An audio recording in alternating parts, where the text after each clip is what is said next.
mixed concept. As many people would think that lifelong, as long as you live, there's a learning. That's true. Now, according to some studies, that we were born with a learning device. That means from young, there's nobody teaching you.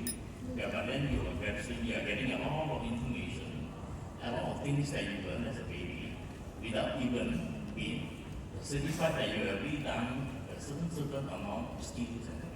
So basically, skilling is learning new skills, like even talking, walking, drinking milk. All these are all in the first stage of life where there is a learning device going on.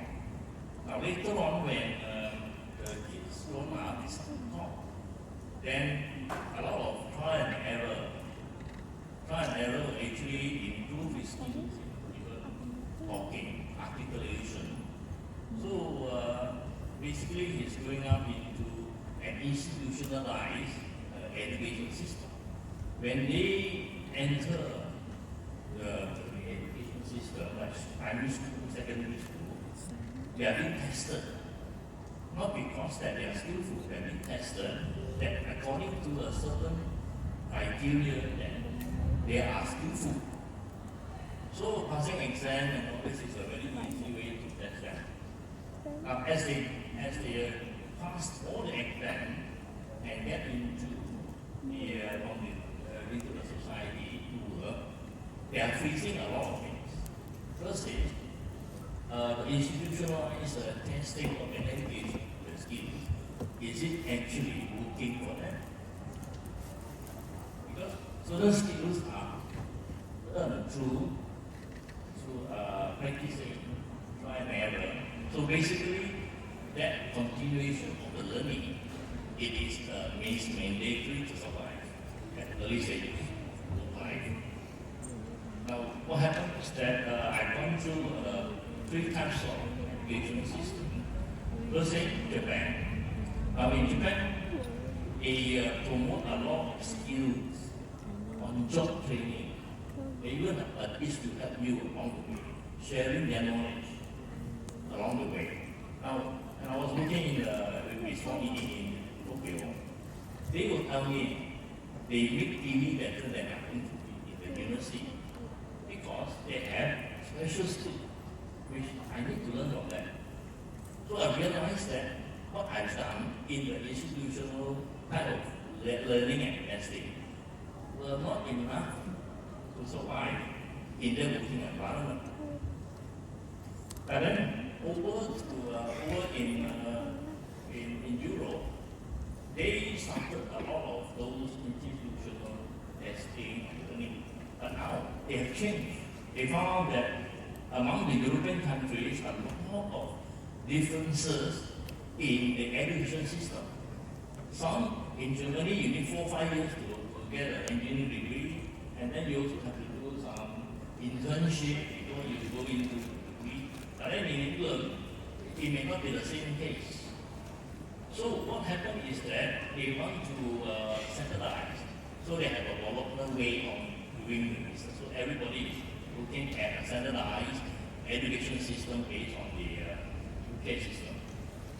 So they are now really along the way, but there are a lot of features along because they are all from different communities.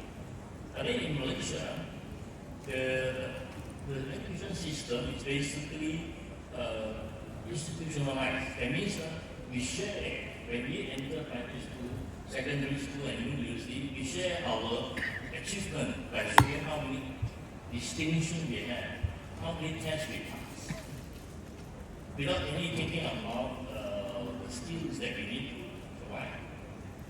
Okay? So basically, when they enter the working, they are actually basically not skillful enough. But yet, our education system in Malaysia still insists that a certain degree, certified by the Malaysian Quality Assurance Panel must be doing this and doing this. But however, I believe that all this are being changed now because in Malaysia they realize that they don't have enough skillful person.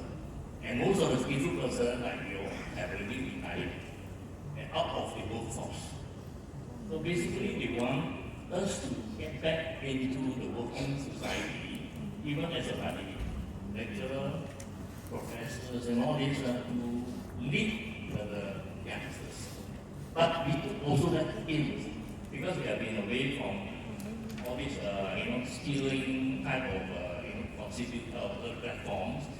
Now what happened is that what happened to the new things now with advancement of technology like AI, we also need to be skilled again. Because reskilling is needed. So basically we are prolonging the lifelong learning. We did not stop after our retirement age. So this is the one that in most of the cases uncertainty will be all institutions of higher learning should think about it and take away some barrier so that those who are qualified enough to get into the university again, get BICC, or maybe get into those skilling jobs. Later now, there are some initiatives by the government at the present moment. Now what happened is that 20 years ago, I was very interested in teaching English. But at that time, I don't have that much. I don't have the time. But the government now thinks that anybody above 60 are given a chance. Free education, free reskilling, and how to teach English. So now, if I qualify for that, I can teach English to youngsters, to those who need, or speakers of other languages. Why? Because this is the skill that we need to enhance the next generation. But actually, we have gone through another lifelong learning. We are continuing that lifelong learning. But without all these schemes and all this kind of change in government policy, we will not be given any time. We will just say, oh, I retired, that's all. The skills will retire again. Okay, so what happened is that I will suggest that most of the higher education institutions should look at the way remove a lot of barriers that hinder those who are actually very skillful but less qualified according to their criteria to get further education. Thank you very much. Thank you, Dr. Yuen. Yeah.